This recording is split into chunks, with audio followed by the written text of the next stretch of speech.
यूं तो खाकी पर सवाल उठते हैं, कभी खाकी पर दाग लगते हैं तो कभी यह कहा जाता है कि खाकी गुंडई करती है। लेकिन दरिंदगी और गुंडई के बाद जिस तरह से खाकी को लेकर अब सवाल उठ रहे हैं, यानी कि खाकी जिस तरह से खौफ में है, उससे आप सुरक्षा का अंदाजा लगा सकते हैं। लखनऊ से लेकर गाजियाबाद तक बेखौफ बदमाश बेधड़क खाकी पर हमले कर रहे हैं। अब सवाल ये कि क्या बदमाशों के हौसले इतने बुलंद हो गए हैं कि वो खाकी पर ही हमला करने लगे। इसी पर सवाल आज आप लोगों से कि आप कितने सुरक्षित हैं, और जिस तरह से खाकी पर हमले हो रहे हैं, सब लोग कैसे कितने सुरक्षित हैं।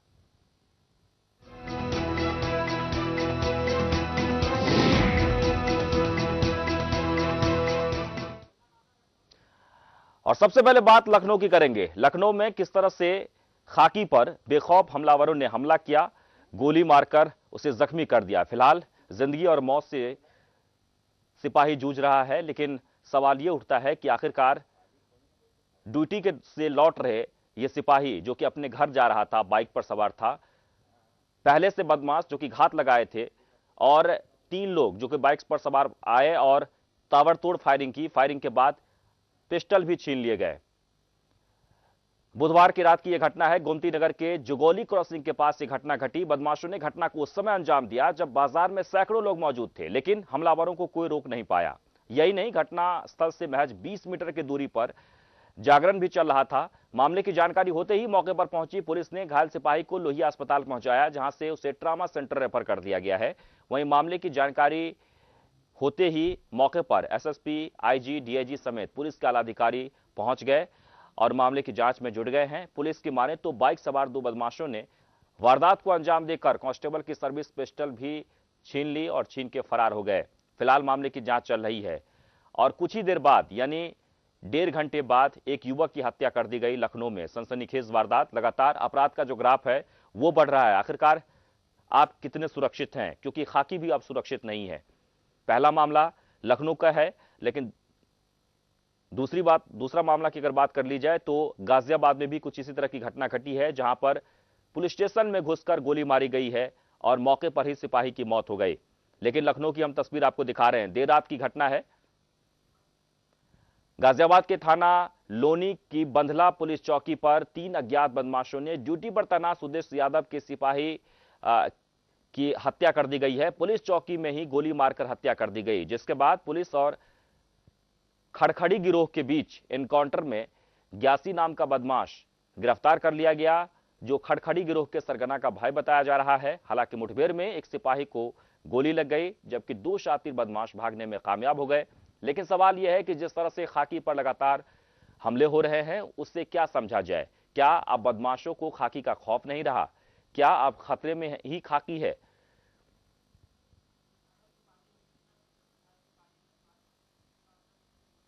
और ये जो तस्वीर आप देख पा रहे हैं, वो घायल सिपाही है। आज सुबह पुलिस और बदमाश के बीच जब मुठभेड़ हुई तो एक सिपाही जख्मी हो गए। वहीं एक सिपाही की मौत हो गई देर रात, यानी 9:30 बजे इस वारदात को अंजाम दिया गया। उस वक्त जब एक सिपाही पुलिस चौकी में बैठकर वायरलेस पे बात कर रहा था, उसी दौरान 3 लोग वहां पर पहुंचे और पानी मांगने लगे। लेकिन पानी नहीं देने के बाद, क्योंकि शराब के नशे में थे, सीधे सीधे गोली मारी गई और मौके पर ही सिपाही की मौत हो गई। गोलियां उसको लगी। हमारे उसकी फायरिंग में हमारी एसओ की गाड़ी भी क्षतिग्रस्त हुई और एसओ भी उसमें बाल बाल बचा। जो पुलिस ने जो बाद में गिरफ्तार किया तो उसके पास से एक 9mm की पिस्टल बरामद हुई, जिससे उसने कल घटना की थी, उसने पूरी घटना को कन्फेस किया। 3 गोली उसको लगने के उपरांत उसे क्रिटिकल स्टेज में नरेंद्र मोहन हॉस्पिटल में पुलिस ने उसको दाखिल कराया। पानी लेने क्यों सर? हार्ड ड्रिंक थी मेरे पास, दारू। हाँ, पानी खत्म हो गया था तो टेंट तक नहीं पहुंचे। चौकी में क्या पानी की दुकान है? नहीं सर, आरओ लगा। हाँ जी। फिर क्या हुआ? वो सर बोलने लगे भोसडी वाले, मतलब इधर, मतलब वो थोड़ा गाली गलौज कहने लगे कि मतलब इधर आते हैं दारू पी के, ड्रिंक करके ये आते हैं, वो करते हैं। फिर वो उन्होंने मेरे को एक थप्पड़ मार दिया। मैं कह रहा सर चलो हम जा रहे हैं। फिर मैं आरओ से पानी भरने लगा। फिर तो जैसे पानी भरने के लिए चला तो 1-2-4 गिलास में हो गए, मतलब उसमें बिस्लरी की बोतल में 1-2 गिलास। तो उन्होंने मुझे फिर डांटा, मैं चल दिया तो पीछे से उन्होंने मेरे लात मार दी। मैं अपनी बोतल उठा के जैसे चला, उन्होंने एक और लात मारी तो मैं अपने उस पर गिर पड़ा। वो जो वो जैसा रोकने के लिए होता बैरियर। बैरियर पर मैं गिरा, उठा, मैंने गलत कर फिर बस सर इतनी। तो भाई तो गोली मार दोगे, कोई तुम्हें पुलिस वाला टोकेगा तो गोली मार दोगे। सर मैं कहने लगा सर आप गलत कर रहे फिर उसके बाद क्या हुआ? हो। बस सर मैंने गोली मार किस चीज से मारी? कौन? नाइन मतलब पिस्टल। कितने? तो ये जो बयान आप सुन पा रहे थे वो आरोपी का बयान है।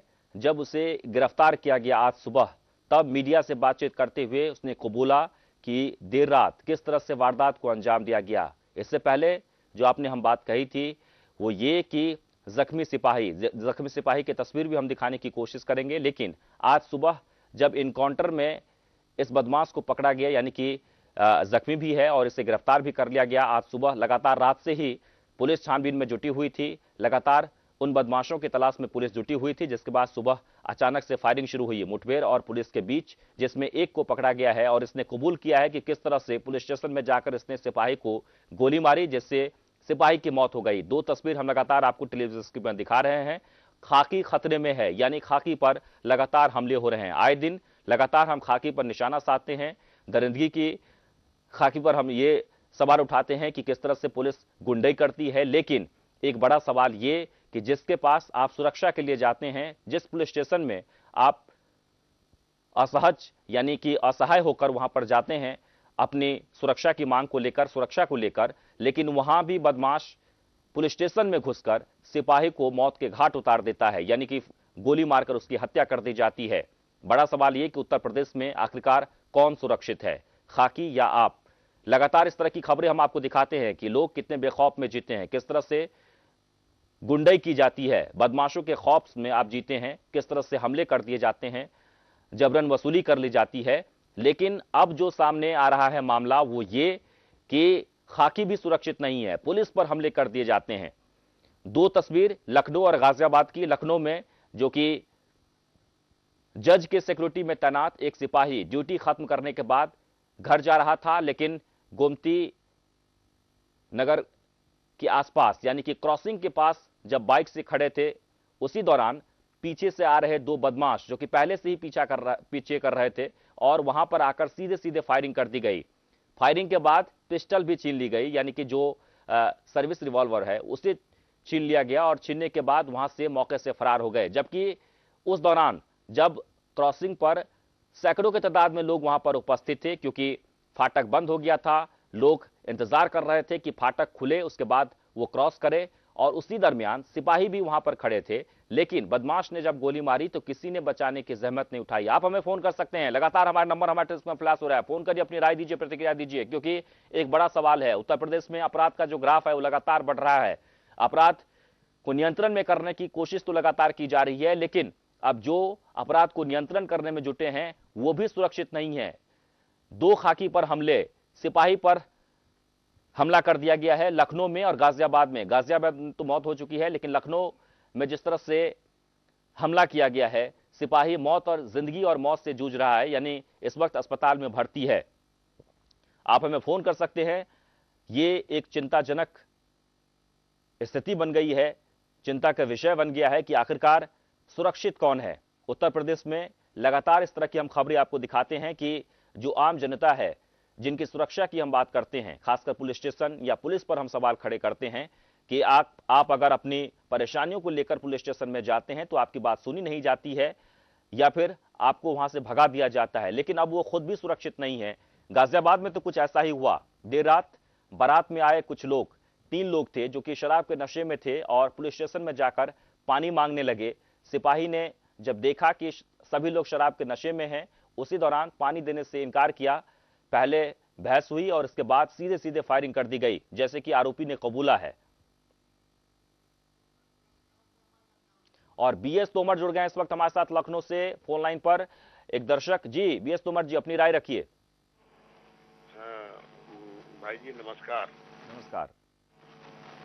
मैं ये कहना चाह रहा हूँ कि आप जो कह रहे हैं कि जिनके पास सुरक्षा की उम्मीद से आदमी जाता है वही सुरक्षित नहीं है, तो जिसके पास सुरक्षा की उम्मीद से जाता है वो इतना बड़ा भेड़िया बैठा हुआ है कि बदमाशों को पैदा तो उसी ने किया है। पुलिस ने ही बदमाशों को पैदा किया है, किसी और ने नहीं किया है। और ये बदमाश नहीं है, ये कोई साधारण घर के मीडियम क्लास ही नहीं है, ये नेताओं के और बड़े बड़े अधिकारियों के घर के लड़के हैं, जिनको पिस्टल अच्छी लगी होगी कि इनके लिए सरकार वो विदेशी पिस्टल है, इसको ले और इससे मजे लेंगे चलिए। उन्होंने एक छोटा सा खेल खेल दिया। भाई पुलिस उनका बिगाड़ क्या लेगी आप बताइए। मैनपुरी में सीओ साहब को खड़े माँ बहन करता रहा एक नेता का लड़का, सीओ साहब ने सरकार ने क्या बिगाड़ लिया उसका। तो अगर गोली ही मार देंगे तो क्या कर लेगा भैया, उनकी गोली में से कोई पानी तो निकलता नहीं है। जैसे पुलिस की गोली से अगर आग निकलती है तो उनकी गोली से भी आग निकलती है। वो तो खिलवाड़ में मार डालेंगे 2-4 सिपाहियों को, कोई पता उनका। यही पुलिस उनको नहीं पकड़ेगी, ये पुलिस ऐसे लड़कों को पकड़ के लेके आएगी जिन्होंने कभी कुछ नहीं किया होगा, या मतलब चोर उचक्के होंगे, छोटा मोटी वारदातें करते होंगे, उनको पकड़ के लाके पेश करेगी और पेश करके कह देगी कि मैंने पुलिस ने मुलजिम को पकड़ लिया, सिपाही को मारने वाला मुलजिम पकड़ा गया, फला फला। ये मुलजिम नहीं है, ये बहुत बड़े घरों के, अच्छे घरों के लड़के हैं जो ये सब काम कर रहे हैं। और सबसे बड़ी चीज ये है, आप रुक जाइए ना, एक बार 5 साल की सरकार और बन जाने दीजिए समाजवादी पार्टी की, उसके बाद देखिएगा, उसके बाद तो एसपी नहीं बचेगा। अभी तो सिपाही के ऊपर नौबत है, उसके बाद तो एसपी और डीएसपी मारे जाएंगे, क्योंकि इनको खौफ रहेगा कहां से, जब इनके घर में बंदूकें रखी हैं, झुग्गा भर बंदूकें रहती हैं, इनके घर में ताकत रहती है, पुलिस इनकी चाटुकारी करती है, पुलिस इनके पैर छू के और अपने को पदोन्नति लेती है, तो ये लोग डरेंगे किससे। चलिए बहुत बहुत शुक्रिया। वाराणसी से भी एक दर्शक जुड़ गए हैं इस वक्त हमारे साथ। जी अपनी राय रखिए। हेलो जी, तो वाराणसी से आशीष बात करना चाह रहे थे, लेकिन फिलहाल संपर्क टूट चुका है। हम बात करने की कोशिश करेंगे। एक बार आपको फिर से बता दें कि खतरे में खाकी है, पुलिस पर लगातार हमले हो रहे हैं। आप हमें फोन कर सकते हैं कि आप कितने सुरक्षित हैं, क्योंकि पुलिस जिनका भय सभी को है, इसलिए कि वो हमारी सुरक्षा के लिए तैनात है, लेकिन अब वो भी सुरक्षित नहीं है। किस तरह से बेखौफ गुंडों ने सिपाही पर हमला किया और हमले के बाद एक सिपाही की मौत हो गई है, जबकि लखनऊ जो कि राजधानी है, लखनऊ में एक सिपाही जो कि जिंदगी और मौत से इस वक्त जूझ रहा है। प्रदीप विश्वकर्मा जुड़ गए हैं, वरिष्ठ पत्रकार लखनऊ से। बहुत बहुत स्वागत है प्रदीप विश्वकर्मा जी। आज हम खाकी को लेकर बात कर रहे हैं। अक्सर हम सवाल उठाते हैं पुलिस के कारनामे को लेकर, दरिंदगी को लेकर, गुंडे को लेकर, लेकिन आज खाकी ही सुरक्षित नहीं है। आशीष जुड़ गए हैं वाराणसी से, हम आपके पास आ रहे हैं प्रदीप विश्वकर्मा जी। आशीष जी क्या कहना चाहेंगे आप? हाँ सर, लोग खाकी को ही हमेशा समस्या बनाते हैं कि खाकी ऐसी है, खाकी वैसी है। खाकी आखिर में खाकी को ही जी। हाँ सर, खाकी के बारे में तमाम लोग बुरा कहते हैं कि खाकी ऐसी है, खाकी वैसी है।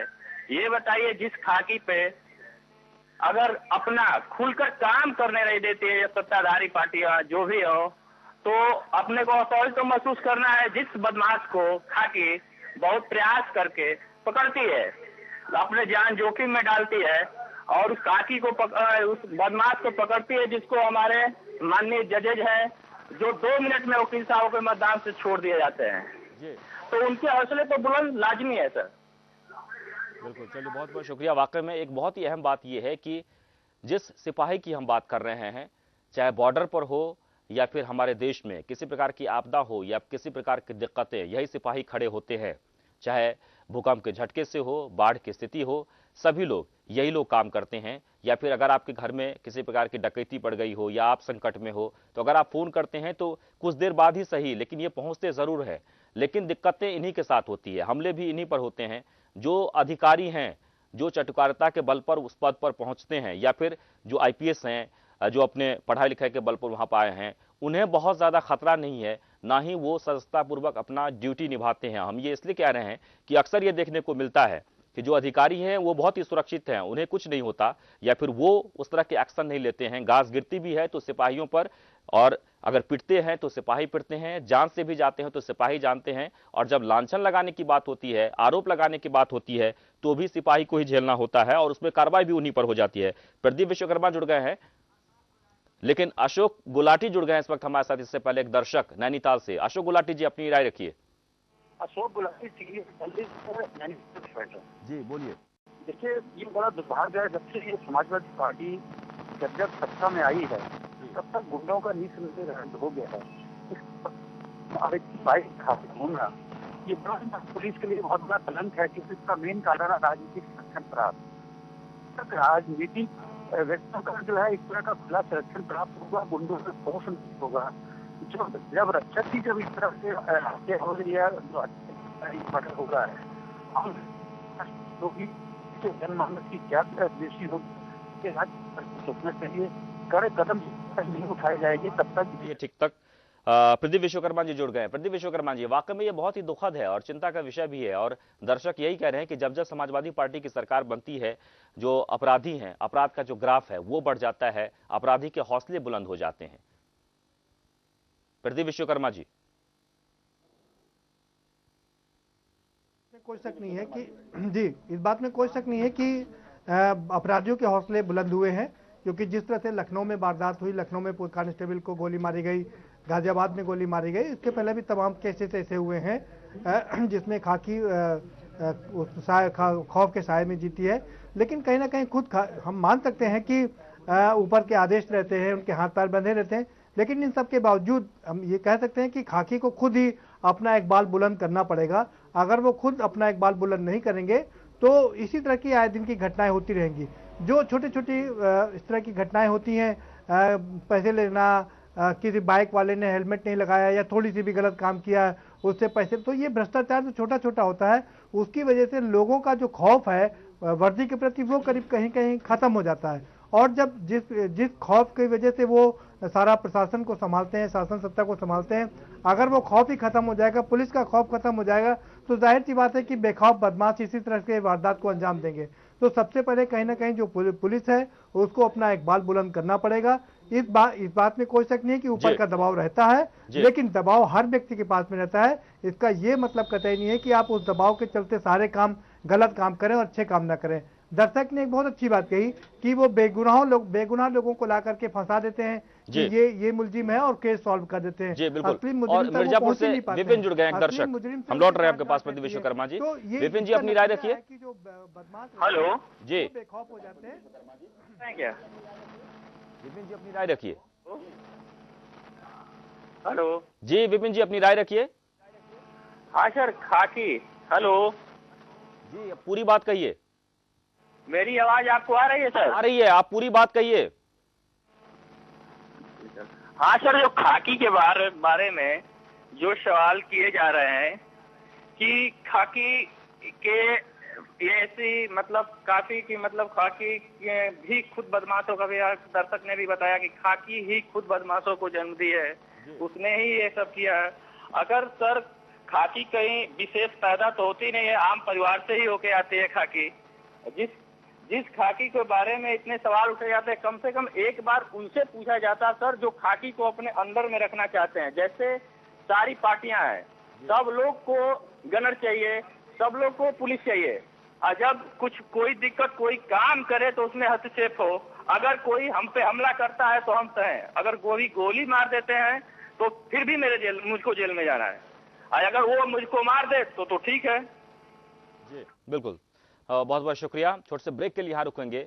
सवाल बड़ा है, आखिरकार सुरक्षित कौन है, लेकिन सिपाही को लेकर, खाकी को लेकर जो बार बार सवाल हम उठा रहे हैं और ये जो कह रहे हैं कि आज वो भी सुरक्षित नहीं है, तो ये नौबत क्यों आई है?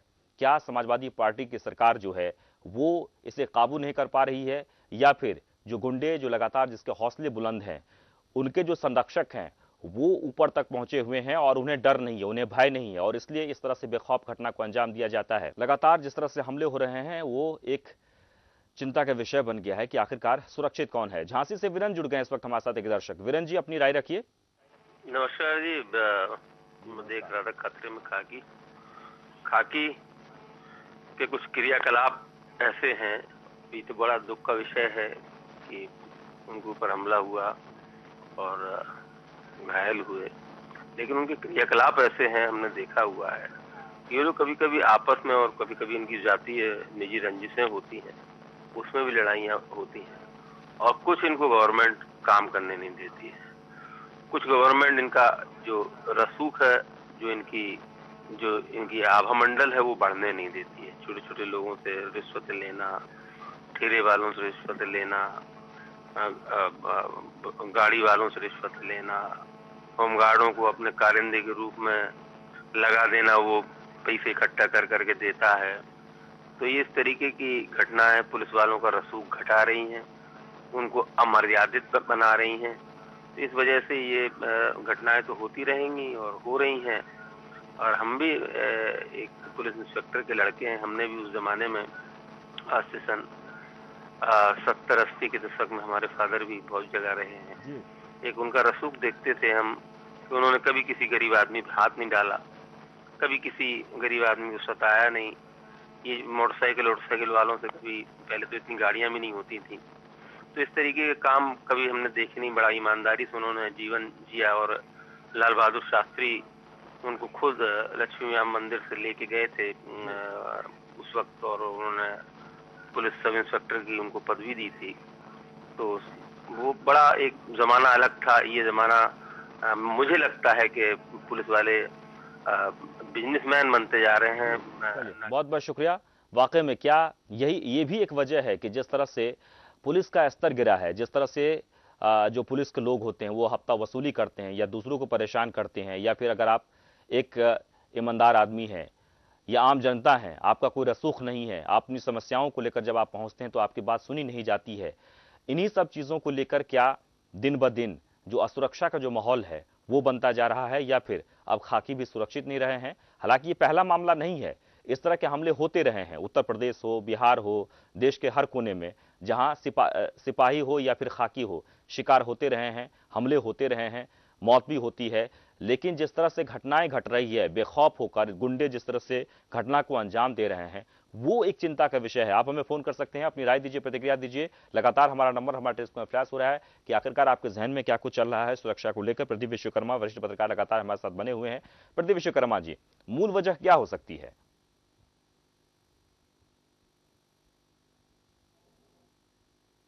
देखिए, मूल वजह जैसे मैंने बताया ना, एक वजह नहीं है इसकी, तमाम सारी वजह हैं, कई कारण हैं जिसकी वजह से कुल मिलाकर के वर्दी का जो इकबाल है वो कायम नहीं हो पा रहा है। और यही कारण है कि इस तरह की घटनाएं हो रही हैं। नहीं तो किसकी हिम्मत होती कि थाने के अंदर घुस करके आप दारू पी करके थाने के अंदर घुसे और उसके बाद में पानी मांगे वहां पर, ये आपको आगे दारू पीना, उसके लिए आप पानी मांगे?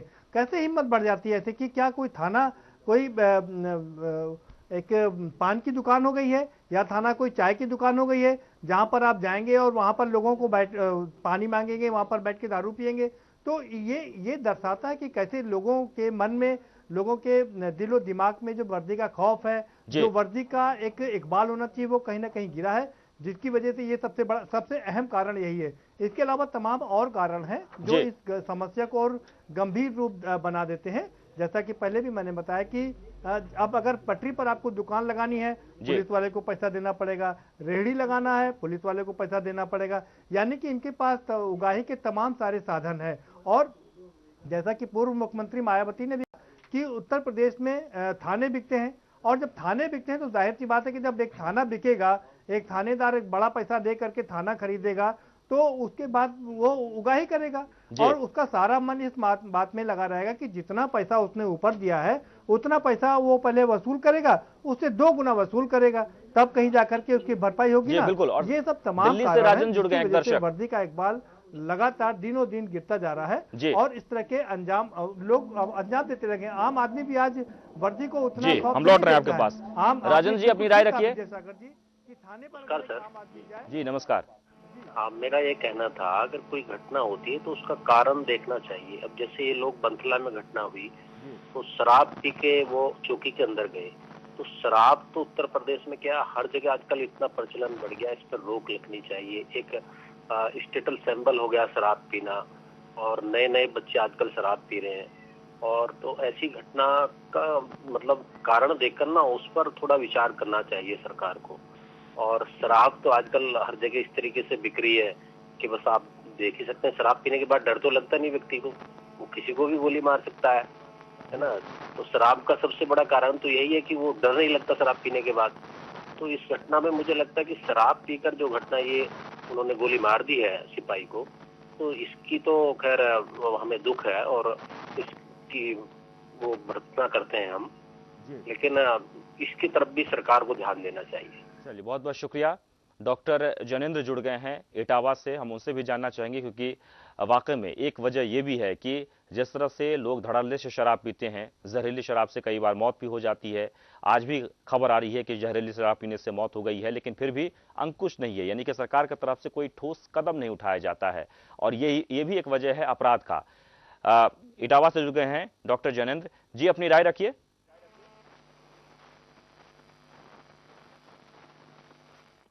डॉक्टर जनेंद्र, आप हमें सुन पा रहे हैं?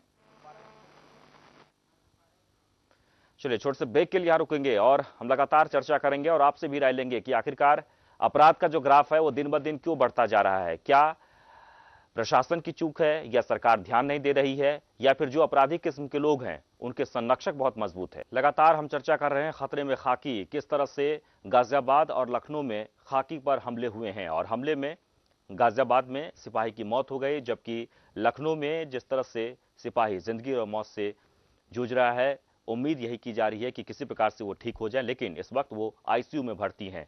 सवाल ये उठता है कि बेखौफ यानी कि अपराधियों के जो हौसले हों वो इतने बुलंद क्यों हो रहे हैं? क्या सरकार की तरफ से कोई ठोस रणनीति नहीं बनाई जाती है, या फिर जिस तरह से लगातार ये सवाल खड़े हो रहे हैं सुरक्षा को लेकर, या फिर असहजता को लेकर, या फिर संरक्षक को लेकर, इन्हीं सब चीजों को लेकर हम सुरक्षित नहीं हो पा रहे हैं। वाराणसी से एक सिपाही जुड़ गए हैं फोन लाइन पर, अपनी राय रखिए। हाँ सर, पुलिस दरअसल जो निचले स्तर पे है काफी असंतोष है। ये समय समय पर हर सरकार द्वारा, मान लीजिए कांग्रेस को छोड़ दीजिए, कांग्रेस के बाद जितनी सरकारें बनी हैं उन्होंने किसी न किसी तरह से चोट किया है। माननीय कल्याण सिंह जी थे, सिपाही को एक वेतन एक्स्ट्रा मिलता था, वो जो 30 दिन ईएल मिलता था, 30 दिन ईएल अगर नहीं लेता था सिपाही तो उसके बदले में उसका एक वेतन मिलता था, वो तो उनके द्वारा खत्म कर दिया गया। चलिए कोई बात नहीं। आगे चलने के बाद मायावती जी आती है, इन्होंने क्या किया कि इन्होंने बॉर्डर लगा दिया, बॉर्डर लगा के घर से दूर कर दिया काफी, इससे अपने परिवार और बच्चों से दूर रहकर काफी टेंशन में रहने लगे। उसके बाद ये सरकार, इन्होंने वादा किया था कि हम होंगे तो बॉर्डर के नजदीक पोस्ट करेंगे ताकि आप लोग जो है अपने बच्चे परिवार और वृद्ध माँ बाप से मिल सकें, लेकिन इन्होंने भी बाद में वही किया, उन्हीं की राह पर चल पड़े। और पहले एक व्यवस्था थी कि पुलिस वालों को 24 साल सेवा के बाद सब इंस्पेक्टर के बराबर वेतन मिलने लगता था। तो सब इंस्पेक्टर के बराबर वेतन 24 साल रही, 7वें पे कमीशन के अनुसार सारे लोगों का तो फायदा हुआ, लेकिन पुलिस कर्मियों का, निचले कर्मी तबके के सिपाहियों का नुकसान हुआ। नुकसान ये हुआ कि इनको सुविधा 24 साल के बजाय 26 साल पे मिलने लगी है। जो पेमेंट 4600 मिलना था वो बंद कर दिया गया, 4200 पे इनको सीमित कर दिया गया। थानों में मोटरसाइकिल मिलती है सरकारी मोटरसाइकिल की हालत ये है कि वो या तो धूल फाक रहे हैं, उसको आज कोई और सिपाही चलाया, कल कोई और चलाया, परसों कोई और चलाया। अगर इस चीज को खत्म करके एक मोटरसाइकिल में 4 सिपाहियों 5 सिपाहियों को अगर छूट दे दिया जाए कि यहाँ इतना छूट दिया जा रहा है, आप अपने पैसे से अपनी निजी मोटरसाइकिल खरीद के विभाग के लिए, सर्विस के लिए चलाएंगे, जैसा कि होता ही होता है। 100 नंबर की सूचना या कोई सूचना होती है तो पुलिस वाले अपनी निजी मोटरसाइकिल से जाते हैं। तो यदि उनको मोटरसाइकिल खरीदने में छूट दे दिया जाए तो प्रोत्साहित होंगे मोटरसाइकिल खरीदने के लिए। और ऐसी कितनी जी, ये तो मोटरसाइकिल की बात हो गई, लेकिन जिस तरह से वहां पर अव्यवस्था या फिर जो आरोप लगाए जाते हैं अक्सर सिपाही पर, क्योंकि सिपाही जूझते हैं, जैसे कि आपने कहा कि हमारे अंदर बहुत ही असंतोष है, जितने भी निचले स्तर के जो पुलिसकर्मी हैं उनके अंदर असंतोष है, उन्हें वो फैसिलिटीज नहीं मिलती है, वो सुविधाएं नहीं मिलती है जो उन्हें मिलना चाहिए। लेकिन दबाव किस तरह से होता है पुलिस स्टेशन में? जी अच्छा, विशेषकर राजनीतिज्ञों द्वारा, जैसे कोई बदमाश कहीं लूटपाट किया, कोई बात किया, कहीं फलाने भैया मंत्री जी के लड़के हैं, मंत्री जी के सपोर्टर हैं, उनका फोन आ गया, मतलब वो वहां तक पहुंचे नहीं उससे पहले ही फोन आ जाता है और वहां मत जाना, वहां जाके गाली वाली मत देना। पोस्टिंग वोस्टिंग की स्थिति भी लगभग कोई पारदर्शिता नहीं है। निचले स्तर की स्थिति बहुत ही विषम है और अधिकांश लोग या तो समय से वीआरएस ले रहे हैं या सोच रहे हैं वीआरएस लेने के लिए। जैसे कि आप कह रहे हैं कि कोई बदमाश है जिसे हम पकड़ना चाहते हैं और हमें रोका जाता है, ये कहा जाता है कि मंत्री जी के आदमी हैं या फिर उनके ये लोग हैं और इसलिए रसूख के बदौलत उन्हें छोड़ दिया जाता है। लेकिन उस वक्त आप लोगों को क्या किस तरह से सामना करना पड़ता है? जैसे कि आज सीधे सीधे हमले हुए हैं, गोली है, हत्या हो गई है, उस स्थिति में क्या क्या झेलना पड़ता है आप लोगों को? उसमें झेलना ही पड़ता है कि सर मान लीजिए पहली बात तो अगर हम गए तो बदतमीजी कर सकता है, और उसके साथ समूह के साथ बदतमीजी जो हमारे साथ हो जाती है, फिर उसमें हमारा सहयोग करने के लिए कौन तैयार होगा? एक असुरक्षा की भावना रहती है। उसके बाद जो कार्रवाई झेलनी वो तो झेलना ही पड़ेगा, मतलब लाइन हाजिर, सस्पेंड, ये सब तो होना ही है। लेकिन तत्काल जो बदनामी बेइज्जती हो जाएगी, जैसे धकिया देना, मार पीट देना, जहाँ पर छोड़ देना पब्लिक द्वारा, उनके सपोर्टरों द्वारा, इसमें एक असुरक्षा की भावना है, क्योंकि अधिकारी वैसे नहीं रह गए जो कि साथ में हैं। अधिकारियों की स्थिति ये है कि अब ये LIC के एजेंट हो गए हैं, पहले प्रशासक होते थे, अब ये प्रबंधक हो गए हैं। मतलब कि इस दुकान को या इस जिले को हमको चलाना है लंबे समय तक अपने कुर्सी पर जमकर, इसके लिए चाहे कुछ भी बलिदान देना पड़े, ये सोच हो गई सर। ये सोच नहीं रह गई कि नहीं हमको जो है इस व्यवस्था को, हम प्रशासक हैं, हमको आम पब्लिक के मन से भय को दूर करना है। जब हमारे मन में खुद भय रहेगा तो हम आम पब्लिक का भय कहाँ से दूर कर पाएंगे? जी बिल्कुल, आपने सही कहा कि जिस तरह से आप असुरक्षित महसूस करते हैं, जिस तरह से आप खुद ही डरे सहमे होते हैं, तो दूसरों का डर कैसे दूर करेंगे? लेकिन आपने जो बात कही, अधिकारी जो कि LIC के एजेंट की तरह काम करते हैं, उन्हें किसी प्रकार से कुर्सी पर बने रहना होता है और यही वजह है कि वो सारे उल्टे सीधे जो धंधे हैं वो भी करवाते हैं। क्या आप लोग जो हफ्ता वसूली करते हैं, जबरन पैसे वसूली की जाती है, ये भी उन्हीं के दबाव में? नहीं, ये सर बता रहे हैं, वसूली की मैं स्थिति बता रहा हूँ। मेरी लगभग 24 साल नौकरी होने जा रही है और 30,000 31,000 कुछ रुपए मिलते हैं, जिसमें लगभग 15,000 रुपए मैं कटा देता हूँ। बच्चे को बीटेक करा रहा हूँ, उसका जो है 8-10,000 रुपया खर्च निकल जाता है।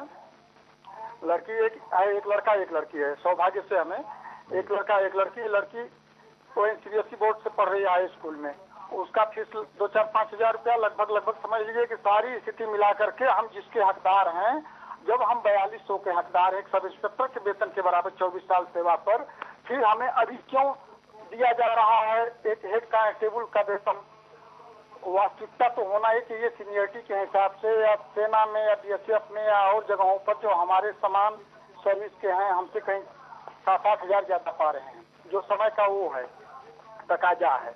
उसके ऊपर से कहीं अगर 100 नंबर की सूचना होती है तो हमको अपनी मोटरसाइकिल से जाना पड़ता, अपने साधनों से जाना पड़ता, ऊपर से दवारा तक अभी पहुंचे नहीं। चलिए, बहुत बहुत शुक्रिया। वाकई में बहुत ही दर्द है सिपाहियों के मन में और असंतोष भी है। एक झांसी से दर्शक संतोष जुड़ गए हैं, राम अवतार जुड़ गए हैं। राम अवतार जी, अपनी राय रखिए। सर, मैं झांसी से बोल रहा हूँ। जी बोलिए। हेलो जी, अपनी राय रखिए। हाँ सर, जितना भी ये दंगे हो रहे हैं, ये लूटपाट हो रही है, जिससे एक ही थाली की चक्के बनते हैं। अगर सरकार चाहे तो एक पत्ता भी ना हिल सके सर, और सरकार ना चाहे तो ये तो अभी तो एक साल में किया सर। जी चलिए, बहुत बहुत शुक्रिया। आप भी हमें फोन कर सकते हैं, लगातार हमारा नंबर हमारे टेस्ट में फ्लैश हो रहा है। फोन करिए, अपनी राय दीजिए, प्रतिक्रिया दीजिए। आखिरकार कितने सुरक्षित हैं आप? क्योंकि खाकी पर लगातार हमले हो रहे हैं, खतरे में खाकी है, कई बार हमले हुए हैं। ये पहला मामला नहीं है, इससे पहले भी उत्तर प्रदेश में लगातार ये हमले हो रहे हैं। लेकिन एक सिपाही का दर्द, जो कि खुद ही अपने ज़बान से वो बयां कर रहे थे कि किस तरह से असंतोष है, तनख्वाह से लेकर उनके ऊपर प्रेशर तक। यानी अधिकारी जो कि LIC के एजेंट की तरह काम करते हैं, उन्हें आपके दुख दर्द से कोई मतलब नहीं है, आपकी परेशानियों से मतलब नहीं है, आपकी समस्याओं से मतलब नहीं है। उन्हें तो अपने आका की बात माननी है और जिस तरह से उन्हें इशारा किया जाता है उसी हिसाब से आपका काम किया जाता है, यानी कि वो नजरें रखी जाती है, जिला को किसी प्रकार चलाना होता है। RD सिंह जुड़ गए हैं इस वक्त हमारे साथ बनारसी से, एक दर्शक। जी, अपनी राय रखिए। आप लोगों को बहुत बहुत शुक्रिया, बहुत धन्यवाद शुक्रिया कि आप लोग यहाँ इस तरह की मुहिम चला रहे हैं। हमको तो बड़ी खुशी होती है। ये भ्रष्टाचार होती कैसे है पुलिस में, कहाँ से होती है?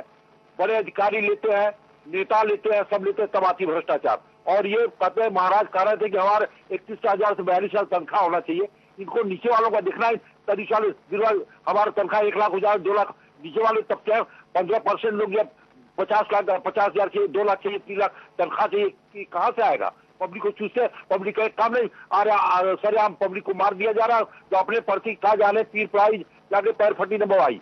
जब बयाई फटी है तब पता लगती है क्या होती है। एक बार ऐसे रामनगर सिंह मुख्यमंत्री थे, बनारस में लल्लू सिंह को घर से पकड़ के ले जाकर मार दिए। तो ये चीजें हैं, जब तक पढ़ाई नहीं तब तक कुछ नहीं होगा। चलिए, बहुत बहुत शुक्रिया। तालमेल और ईमानदारी बहुत जरूरी है, तभी प्रदेश में आप सुरक्षा का माहौल ला सकते हैं, या फिर जब तक आपकी मंशा साफ नहीं होगी। हालांकि मुख्यमंत्री की तरफ से या डीजीपी की तरफ से जब भी बातें कही जाती है तो यही कि प्रदेश में अमन चैन का माहौल है, लॉ एंड ऑर्डर दुरुस्त है, और डीजीपी तो यहां तक कह देते हैं कि जहां जो अधिकारी इस तरह के कार्यों में लिप्त पाए जाएंगे कार्रवाई होगी। कोई भी सरकार या कोई भी जो वरिष्ठ अधिकारी हैं वो नहीं चाहते हैं कि वहां पर असुरक्षा हो या फिर वहां पर घटना घटे, लेकिन फिर भी ये लगातार घटनाएं क्यों घट रही है? जो मूल समस्याएं हैं, जो जड़ की जो समस्याएं हैं, वहां तक सरकार क्यों नहीं पहुंचती है? क्यों नहीं इन सब दिक्कतों को दूर की जाती है ताकि इस तरह की समस्याएं हो ना? जो सिपाही है, जो सुरक्षा के लिए तैनात है, जो पुलिस है, जिसके पास हम जाते हैं, उन्हें क्यों नहीं पूरी तरह से पावर दे दिया जाता है या फिर उन्हें अपने हिसाब से काम करने दिया जाता है? क्यों हर घड़ी में जो अपराधी हैं उन्हें छुड़ाने के लिए फोन कर दिया जाता है? प्रदीप विश्वकर्मा लगातार बने हुए हैं, लेकिन कानपुर से सलीम खान जुड़ गए हैं, एक दर्शक। अपनी राय रखिए। नमस्ते सर। जी नमस्ते। जी सर, मैं तो ये कहना चाहता हूँ, जब पुलिस सर असुरक्षित है अभी हमारे यूपी में, तो सर बताइए कि जनता तो असुरक्षित रहेगी। जब पुलिस ही असुरक्षित है तो जनता हमारी किस तरीके से क्या काम करे? तो उस वजह से हम ये अभी आपके देख रहे हैं टेलीकास्ट हो रहा है इस पे, तो इसमें तो हमें ये लगता है कि इसमें पुलिस तो जब बेखौफ है, लोग क्या नाम पुलिस को मारे दे रहे हैं गोली, तो फिर पब्लिक का क्या होगा? चलिए, बहुत बहुत शुक्रिया। वीएस तोमर एक बार फिर से जुड़ गए हैं लखनऊ से हमारे दर्शक। जी अपनी राय रखिए। जी अरे भाई साहब, मैं ये कहना चाहता हूँ विद्यासागर जी कि अभी एक सिपाही साहब जो है आपके यहाँ वक्तव्य दे रहे थे टीवी पे, और वो बता रहे थे, दुखड़ा रो रहे थे कि तनख्वाह कम मिलती है और ये होता है। ये कोई तरीका नहीं हुआ। मेरे परिवार में पूरे मिलिट्री में लड़के जो है खानदान भरा पड़ा हुआ है मिलिट्री में, और वो ये कहने लगे कि मैं तो बॉर्डर पर गोलियां चलाता हूँ, मुझे तनख्वाह बहुत कम मिलती है। तो यार जाते क्यों हो नौकरी करने के लिए? आप पुलिस में भर्ती क्यों होते हैं? आपको तो मालूम है ना कि 30,000 रुपए 25,000 रुपए तनख्वाह मिलेगी, फिर आप क्यों जा रहे हैं? आप या तो नौकरी मत करिए, और नौकरी करिए तो फिर ईमानदारी से करिए। आज आपकी मानसिकता ये बन गई है, सिपाही से लेके और अधिकारी तक ये मानसिकता बन गई है कि किस क्षेत्र में कितनी मलाई मिलती है उस क्षेत्र में वो ट्रांसफर कराने की कोशिश में रहता है। सिपाही ट्रकों से वसूली करते हैं। और मैं आपको एक बहुत गंभीर बात बता दूं, ये लोग करते क्या हैं, हम लोग रोजाना देखते हैं ना, ये करते क्या है कि अगर आपस में किसी का झगड़ा तू मैं हो गई और वो धोखे से भी अगर गुस्से में थोड़ा थाने की तरफ उसने रुख कर दिया, तो आप समझ लीजिए इनकी लॉटरी खुल गई साहब सिपाहियों की। वो सीधे एप्लीकेशन लेके उसके घर पहुंचेंगे, पहले तो उससे वाही करेंगे, पहले एप्लीकेशन वाले से वाही करेंगे, उसके बाद उसके घर पहुंचेंगे, उससे वाही करेंगे, और दोनों को समझा बुझा के और दोनों को गालियां दे के और पीछे कर देंगे कि आज कल से मत लड़िएगा, नहीं साले तुमको बंद कर देंगे उठा के, और पैसा दोनों से ले लिया। जहाँ कहीं चोर पकड़े गए, उचक्के पकड़े गए, कुछ पकड़े गए, उनके ऊपर कोई ना कोई केस ला दिया गया उठा के। मतलब ये है कि नीचे से लेके ऊपर तक खून के अंदर इतना भ्रष्टाचार भर चुका है, इतना पैसा इनको दिखाई दे रहा है। अधिकारी मजा ले रहा है मिनिस्ट्री के ताकत पे, और सिपाही मजा ले रहा है पब्लिक की ताकत पे, क्योंकि पैसा पब्लिक से मिलता है। और ऊपर यह हकीकत है, ऐसा ही होता है। जो पुलिसकर्मी हैं, पुलिस स्टेशन आप जब भी जाते हैं तो आपकी समस्याएं का समाधान नहीं होता है, बल्कि उसे उलझा दिया जाता है पैसे ऐंठने के लिए। कुछ नहीं होता, दोनों तरफ से पैसे ले लिए जाते हैं और फिर उसे यथास्थिति में छोड़ दिए जाते हैं। और संजोग से वो थानेदार वहां से हट गए तो फिर दूसरे जब लोग आएंगे तो वो भी पूरे फाइल खोलकर फिर चढ़ाई करते हैं, फिर से पैसे वसूले जाते हैं। यानी ये जो सिस्टम बना हुआ है ये बहुत ही खतरनाक है, लोकतंत्र के लिए भी, जनता के लिए भी। और यही वजह है कि लोग आक्रोशित होते हैं, लोग गुंडागर्दी पर उतर आते हैं, मरने पर उतारू हो जाते हैं। ये सब चीजें, क्योंकि ये सब चीजों को जो कमांड करना या फिर ऊपरी स्तर पर जो हमारे अधिकारी हैं, जो प्रशासनिक अधिकारी हैं, जो सरकार है, उन्हें बहुत जरूरी है इस पर लगाम लगाना। एक और दर्शक जुड़ गए हैं, कुमार आनंद जुड़ गए हैं, एक दर्शक। अपनी राय रखिए। आनंद बोल रहे हैं साहब। जी बोलिए। शिवसेना से जी क्या कहना चाह रहे हैं आप? हमारा कहने का मतलब यह है कि ये खाकी पर हमले क्यों हो रहे हैं।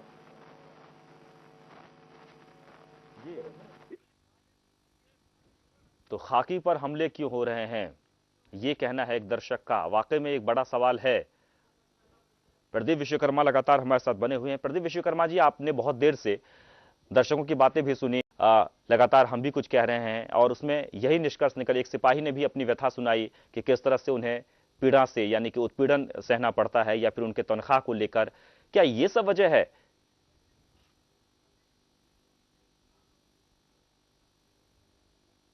इस बात में कोई शक नहीं है कि सिपाहियों को जो उनका ड्यू है वो मिलना चाहिए, जो कि नहीं मिल पा रहा है। तमाम सारी दिक्कतें हैं, लेकिन इतना कहने के बाद हम फिर वही कहना चाहेंगे, जिस तरह से एक सिपाही अपना दर्द बयां कर रहे थे कि उनको 31,000 रुपए मिलते हैं और उसमें उनका पूरा नहीं पड़ता है। हमें उनसे जानना चाहिए कि आखिर वो कितना पैसा चाहते हैं। जैसे दूसरे दर्शक ने भी पूछा कि कितना पैसा उनको चाहिए जब वो सेटिस्फाइड होंगे।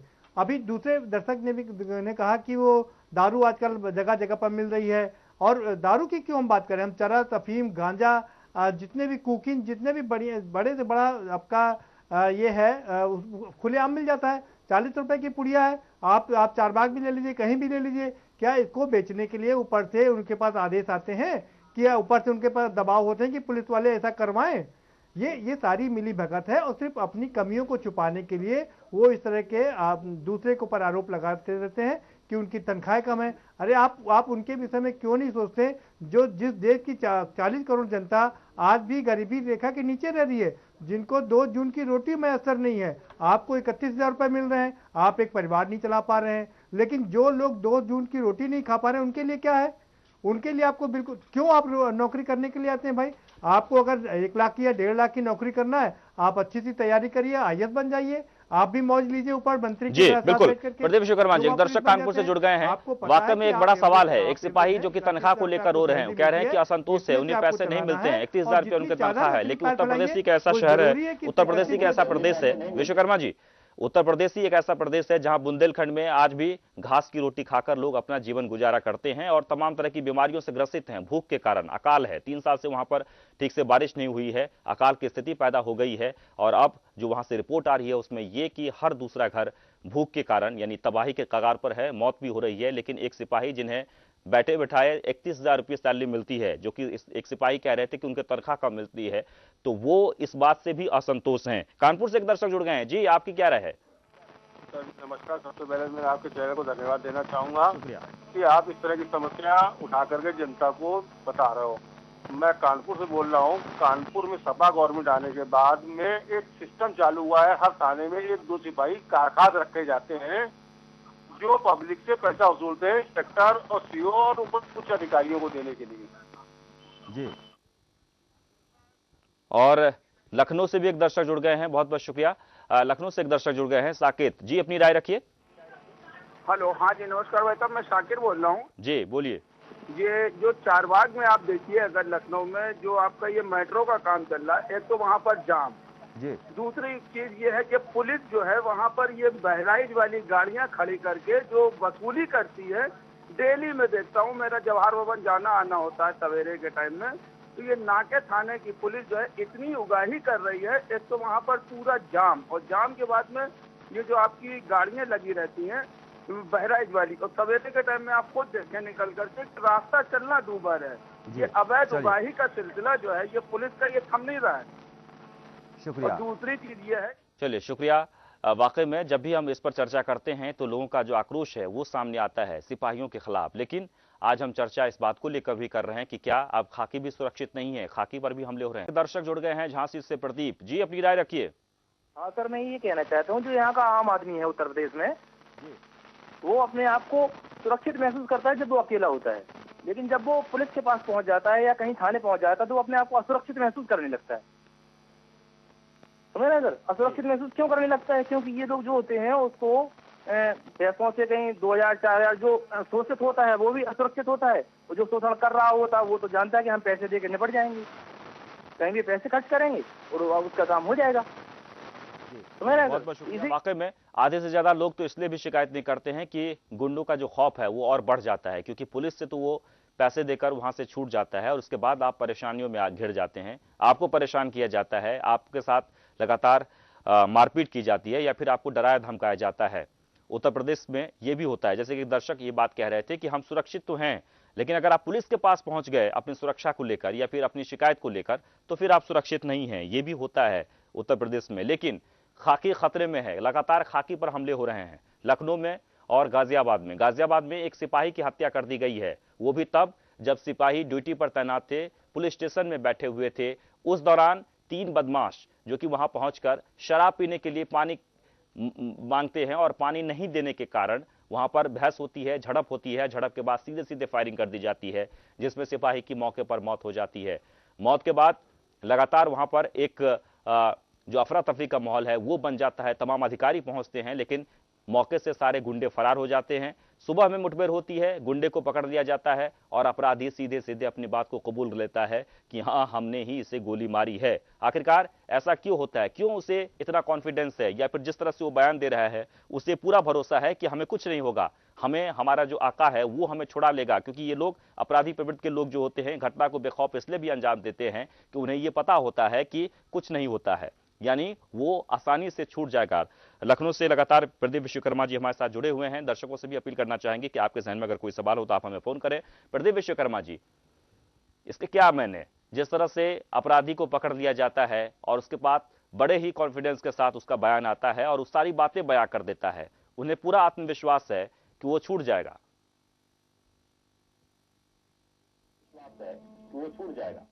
बिल्कुल ठीक बात है, क्योंकि उन्हें पता है कि उनके जो आका हैं वो ऊपर बैठे हुए हैं और उनका कोई बाल भी बांका नहीं कर सकता है, वो आराम से छूट जाएंगे। यही कारण है कि वो बेखौफ होकर के थाने के अंदर घुसते हैं, गोली मारते हैं और उनको अगर गिरफ्तार भी कर लिया जाता है तो भी कोई दिक्कत नहीं है। वो जानते हैं कि कल वो छूट जाएंगे और उन्हें कोई ज़्यादा दिन तक रिटेन नहीं कर पाएगा। तो ये कहीं ना कहीं दर्शाता है कि ऊपर से लेकर के नीचे तक सारा एक रैकेट बना हुआ है, जो जिस वजह से भी लगातार जो खाकी का इकबाल है वो नीचे गिर रहा है। हालांकि उत्तर प्रदेश के जो डीजीपी हैं जगमोहन यादव जी, वो लगातार कोशिश कर रहे हैं कि कई मोर्चों पर वो लगातार कोशिश कर रहे हैं कि इस व्यवस्था को सुधारा जाए, लेकिन पुरानी समस्या है, इस पर एक गंभीर रूप से बैठ करके इसको पूरे सच्चे मन से इसको सुधारना पड़ेगा, तब कहीं जाकर के इस समस्या का समाधान होगा। ये कोई आज की समस्या नहीं है, ये बहुत पुरानी समस्या है और ये समस्या बहुत ही जटिल बन गई है। इस जटिलता को दूर करने के लिए काफी अच्छे प्रयास करने पड़ेंगे, काफी गंभीर रूप से प्रयास करने पड़ेंगे। जो प्रयास अभी किए जा रहे हैं वो सराहनीय है, लेकिन अभी तक नाकाफी हैं और यही कारण है कि ऐसी वारदातों को अंजाम दे रहे हैं बदमाश और बेखौफ होकर के ऐसे वारदातों को अंजाम। बहुत बहुत शुक्रिया प्रदीप विश्वकर्मा जी हमारे स्टूडियो में आने के लिए, और सभी दर्शकों का भी बहुत बहुत शुक्रिया। वाकई में चिंता का विषय है, आखिरकार इन समस्याओं का समाधान कैसे होगा, कैसे आप सुरक्षित होंगे, कैसे खाकी पर जिस तरह से हमले हो रहे हैं खाकी सुरक्षित होगी, या जो सिपाही जो हमारी सुरक्षा के लिए तैनात है, जब तक विश्वास नहीं पैदा होगा, जब तक उन्हें उनका हक नहीं दिया जाएगा, तब तक इस तरह से सुरक्षा का माहौल नहीं बन पाएगा। और इसलिए यह बहुत ही जरूरी है कि इनकी जो मूल समस्याएं हैं, जो जड़ है, वहां पहुंचने की। सरकार सिर्फ बयान देती है, सरकार सिर्फ दावे करती है लॉ एंड ऑर्डर की, लेकिन इसकी हकीकत बहुत ही उल्टा है। फिलहाल इतना ही। ताजा तरीन खबरों के लिए देखते रहिए के न्यूज़। नमस्कार।